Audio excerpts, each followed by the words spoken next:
কিন্তু কিছুতেই কোনো রকমভাবে কোনো ফল আসছে না। এক কথায় এক জেদি ধরে আছে যে না ডিভোর্স দিবে। এই মুহূর্তে শুধুমাত্র এই টোটকাটিকে একবার কাজে লাগিয়ে দেখুন।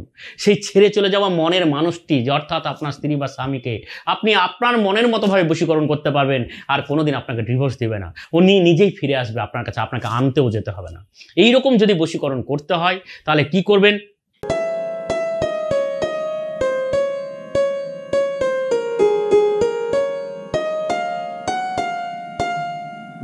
নমস্কার দর্শকবৃন্দ, আমি উজ্জ্বল শাস্ত্রী।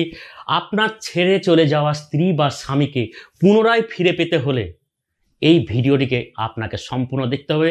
ভিডিওতে আমি যেমন যা বলছি ঠিক তেমনভাবে করতে পারলে সেই ছেড়ে চলে যাওয়া স্বামী বা স্ত্রী আপনার কাছে পুনরায় ফিরে আসবে। আর এই সব কাজের জন্য আমাদের মতো তান্ত্রিক, জ্যোতিষী, কবিরাজের কাছে গিয়ে কোনো গাদা গাদা টাকা পয়সা খরচ কোনো প্রয়োজন লাগে না। সমস্যা আছে, সমাধানের রাস্তা আছে। এর জন্য আমি ভিডিওতে যেমন যা বলেছি ঠিক তেমনভাবে যদি ঘরে বসে সময়, ধৈর্য আর বিশ্বাস সহকারে যদি করতে পারেন, নিজের সফলতা নিজে হাতেই আনতে পারবেন। অর্থাৎ সেই প্রিয় মানুষটিকে আপনি নিজেই বশীকরণ করতে পারবেন। তার জন্য সময়ের দরকার, একটু ধৈর্য আর বিশ্বাস নিয়ে করতে হবে। নিরিবিলি নির্জন স্থানে বসে ক্রিয়াটি করুন, দেখুন অবশ্যই সফলতা আসবে।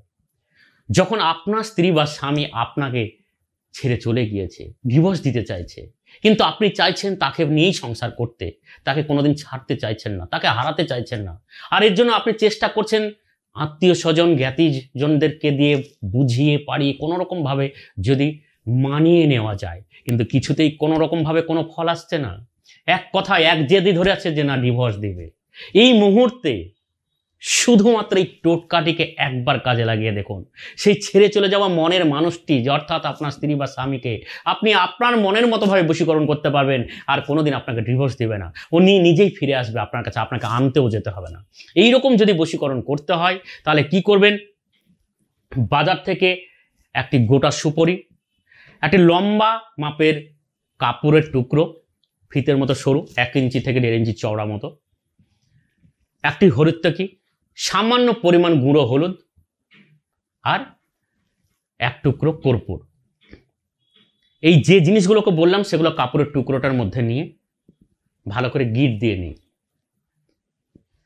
গিট দেওয়ার পর ওই কাপড়ের টুকরোটিকে নিয়ে স্নান করে শুদ্ধ বস্ত্র ধারণ করবেন। তারপর ওই হাতে নিয়ে আসনের উপর বসে আমি যে মন্ত্রটি বলছি সেই মন্ত্রটি জপ করে কাপড়ের টুকরোটিকে আবার ভালো জায়গায় রেখে দেন। পরের দিন স্নান করে শুদ্ধ বস্ত্র ধারণ করে আবার মন্ত্রটি জপ করে এইভাবে 7 দিন ওই কাপড়ের টুকরোটিকে হাতে নিয়ে জপ করবেন। 7 দিন পর আপনার বাড়ি থেকে বেরিয়ে যে কোনো মন্দিরে, অর্থাৎ সব থেকে ভালো হয় যে মন্দিরে মনস্কামনার জন্য সবাই ধাগা বা গাঁট বা সুতো বাঁধে, সেই মন্দির হলে খুবই ভালো। আর যাদের একান্তই সেই সব মন্দিরের কাছে যেতে পারেন, তারা যে কোনো বাড়ির কাছে পাশে মন্দিরে বাঁধার মতো জায়গা যেখানে আছে সেখানে বেঁধে দেবেন।